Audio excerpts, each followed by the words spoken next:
D-Lo for boxing. All right, y'all. I want to speak a little bit more about this Errol Spence Jr. KO of Yordenis Ugas. I am on record saying that I felt like Yordenis Ugas was the best opponent at basically when you're given all the factors that this was going to be the best opponent Errol Spence Jr. has ever fought. And I said so because in most cases, when you think about the best guys Spence fought, first thing, one of the names come to mind will be Kell Brook. Let me go ahead and say right now why Yordenis Ugas was a better opponent than Kell Brook. Yordenis Ugas had, basically, if you look at their resumes before they fought Spence, Kell Brook fought a bunch of, you know what I'm saying, no-name guys other than Shawn Porter. And I don't mean no name. I mean, like, a lot of these guys weren't the best fighters. You know what I'm saying? Like, I'm just being honest. You know, if people want to talk about the guys Bud Crawford was fighting over there at Top Rank, man, look at those guys Kell Brook was fighting before he fought Shawn Porter. You know what I'm saying? I think one of the guys' name, I think his name was Carson Jones. I think he had to fight him twice because the first time it wasn't clean enough. You know, and the other thing about Kell Brook, you can't dispel or dismiss the fact that Kell Brook was coming down from 160 pounds and having half his face broken by Gennady Golovkin in a stoppage loss. And then he fought Spence after, and he had to have surgery to get it repaired, kept trying to get extensions not to fight Spence, and then basically got put in a situation where it was like, either you're going to fight Spence or you're going to get stripped. And he had to go out there and take the fight. You know what I'm saying? And although he gave a good account of himself for the first half of the fight, Spence eventually wore him down and broke the other eye socket.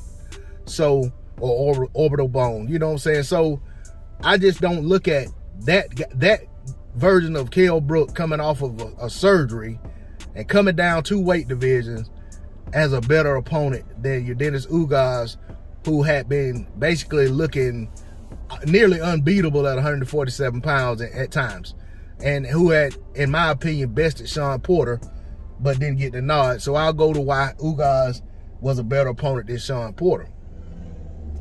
Again, Ugas had been surging at the division. Porter was the type of guy coming in, you know, had already lost to Keith Thurman, already lost to Kell Brook in fights, and just couldn't seem to get over the hump against the best guys. And then he fought Danny Garcia, in which he won that vacant title, and he was able to outwork Danny Garcia and edge him in a decision. But then when he fought Ugas, he seemed lost in there. It seemed like he ran out of ideas, didn't know what to do with what Ugas was showing him. So in that regard, you know what I'm saying, I felt like Ugas outworked. I felt like Ugas was robbed of a knockdown. But I can still understand why Shawn Porter's name has been buzzing a lot longer than Ugas. So I can understand why people would feel like Porter was the guy. And Porter is the one guy that I will say that it's debatable, but it's hard for me to feel that way, that to give the nod to Porter, because Ugas had fought Porter directly before Porter fought Spence, and I saw with my eyes Yordenis Ugas get robbed, you know, in my opinion, especially robbed of a knockdown late in the fight that would have even if everything else held serve, he would have won on the scorecards based on that knockdown. The other guy that people talk about as potentially a better opponent than these guys, I guess you might want to try Danny Garcia. Definitely not going with Mikey, because Mikey had never fought at the class, and Mikey, I never thought much of Mikey to start with, I'll be honest. But if you talk about Danny definitely is the guy who never could win the best fights at 147. Everything he done was at 140, and at 147 he always came up short. And you know what I'm saying, and Danny actually, to be honest, didn't really do anything noteworthy to even be in the mandatory position, other than the fact that he was a former champion and that he had fought a close fight versus Porter for the vacant championship for the WBC. So I just felt like if you look at Danny Garcia at that time and you look at Yordenis Ugas at the time they both fought Errol Spence Jr., I felt like Yordenis Ugas was the tougher challenge. And that being said, I have to give Errol Spence Jr. the utmost respect for the way he went out there and handled Yordenis Ugas.